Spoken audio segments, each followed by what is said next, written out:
I asked myself the other day, right? How many people see us? How many people see the real us, right?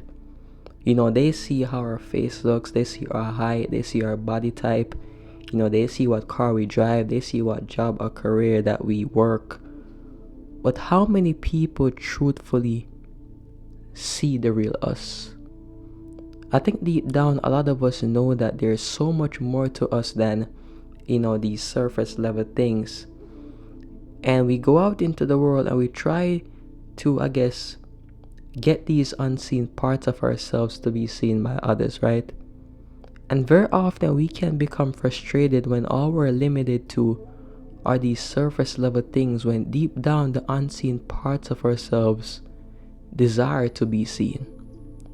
And I think for this reason, it's important for us to fall in love with the parts of ourselves that cannot be seen by others, instead of going out into the world with the need to be seen, right?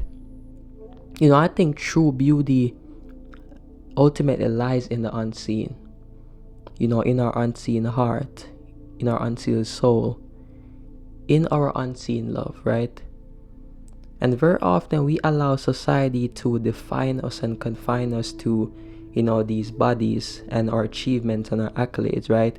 If we don't look a certain way, or if we don't fit the paradigm of attractiveness, that society has created, we feel as if we're not good enough.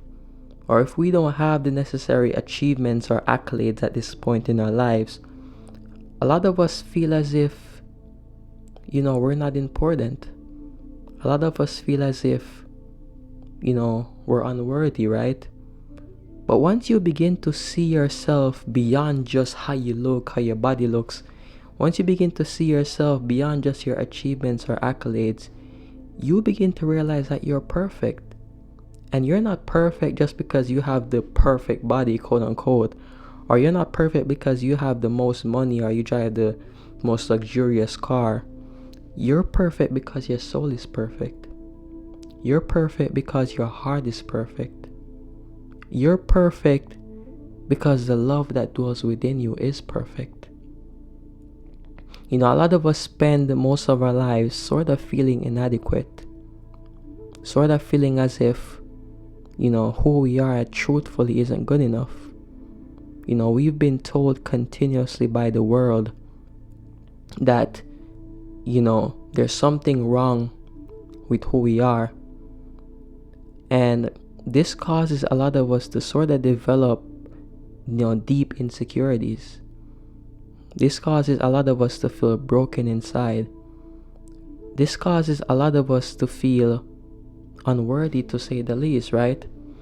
And I think very often when it comes on to healing, the healing that we seek, the healing that we desire, is truthfully found in the love that we're withholding from ourselves, especially from the parts of ourselves that we find it hard to accept. I think a lot of us, in a sense, we resist and we stifle aspects of ourselves. Maybe at a younger age, we were told that certain aspects of ourselves weren't good enough. And so we've spent most of our lives stifling those aspects of ourselves. And then when we get older, the irony of it is that we go out into the world trying to get these parts of ourselves validated, trying to get these parts of ourselves seen by the same world that caused us to stifle these aspects of ourselves, right? And I think once you realize that, you begin to realize that you have to become your own source. You have to give yourself the validation that you seek. You have to give yourself the acceptance that you seek. You have to give yourself the love that you seek, instead of going out into the world and seeking these things from the world. You have to first give those things to yourself, right? I've always said the world can give you nothing that you've yet given to yourself. And very often we look for ourselves, we look for our acceptance, we look for love in the wrong places, when we have a source within us that is the source of all those things, right? It's important that we fall in love with ourselves. it's important that we love ourselves. The truth of the matter is this, right? Most people really even haven't met themselves. And when I say most people really haven't met themselves, what I mean is most people look at themselves and all they see is a physical body, right? And all they see is, these external accolades and achievements, right? And this is not to say these things are inherently bad. I don't want you guys to watch this video and think I'm sort of, I guess, denying or sort of saying these things are inherently bad, right? But most of us don't even take the time to ask ourselves, what more there is to me? Who truly am I behind all these surface level things? Who truly am I, right? Because your body changes, right? You might be sort of in shape today and a few years down the line, I was going to say tomorrow, a few years down the line, and you're not in the shape that you were once in. You might have money today, all the money in the world today, and you lose it the next day. And so these things are changing, but there's something within you that stays the same no matter what. No matter what your body type is, no matter what car you drive, no matter where you live, right? There's something within you that is truthfully unchangeable, right? There's something within you that always stays the same. And I think we don't take the time to discover what this thing is. We don't take the time to go into the depths of ourselves and truthfully ask ourselves, who am I beyond all these impermanent things? Who truthfully am I? I'm more than my body. I'm more than my achievements. I'm more than my accolades. I'm more than the car that I drive. Who truthfully am I? Right? And once you ask yourself that question, I think that's when self-discovery begins. Once you ask yourself that question, that's when you truly begin to sort of meet yourself. That's when you truly begin to discover the depths of who you truly are. The truth is that most people won't even see you beyond this self-identification and your achievements and accolades, right? Because they haven't truthfully seen themselves beyond those things. I've always said the way we see the world and the way we see others in indirect proportion to the way we see ourselves. And if all we look at ourselves and see are these surface level things, impermanent things, then ultimately that's what we're going to see when we look at others as well. But the more we sort of begin to see ourselves beyond these things, the more we begin to see our hearts, the moment we begin to see our love, the moment we begin to see our soul, the moment we begin to discover the depths of our being, that's when we truthfully begin to recognize these, parts of ourselves in others as well.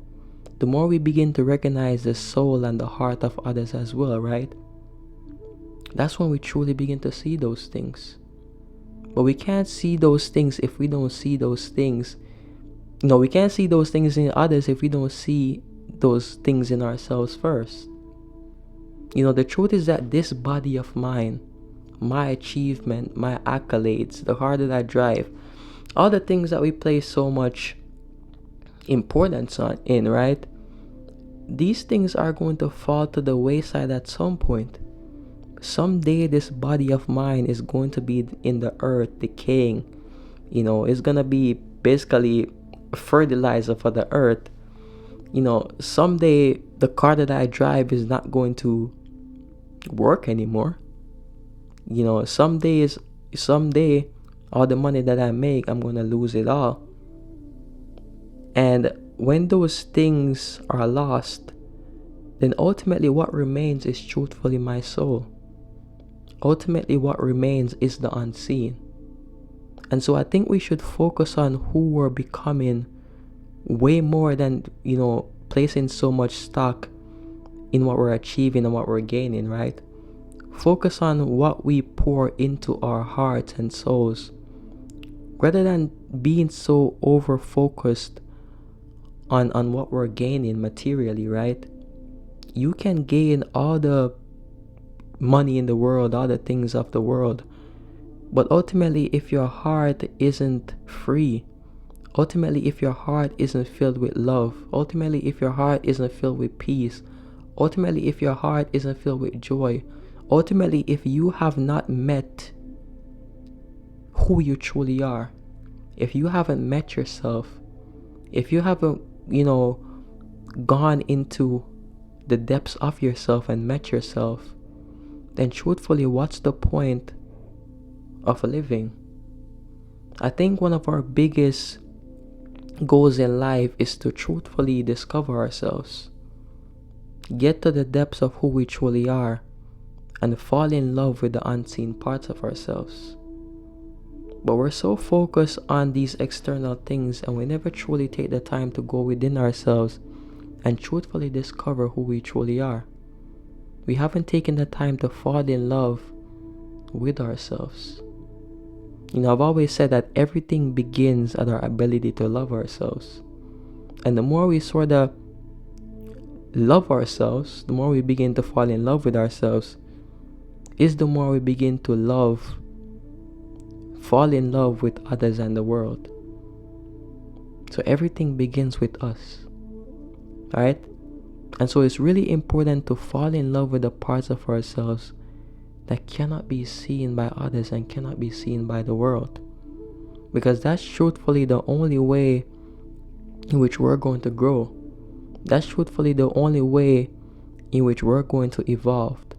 As long as we confine ourselves to these impermanent, transient things, then ultimately we're going to be confined by them. Ultimately, we're going to be limited by them. Because who we truthfully are goes way beyond these things.